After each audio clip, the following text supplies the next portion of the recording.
आम्ही पाहिलेलं स्वराज्याचं स्वप्न असं नव्हतं. खूप वाईट वाटतं हो, खूप वाईट वाटतं. वेदना होतात रायबा, खूप वेदना होतात. अजून तर काय, गो माता येते सुरक्षित नाही. लव जिहाद आणि नवीन काय ते लँड जिहाद, हे काय चाललंय आमच्या राज्यात? खरं आहे तुमचं. आमचं चुकलंच. आम्ही वर्तमानात जरा जास्तच रमलो. रायबा, एक लक्षात ठेवा, जी लोक आपला इतिहास विसरतात त्यांचं भविष्य धोक्याच्या गर्तेत असतं.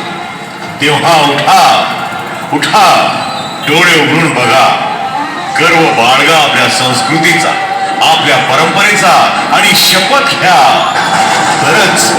तरच मी हा टोप परिधान करतो. बघताय काय शपथ सर्वांनी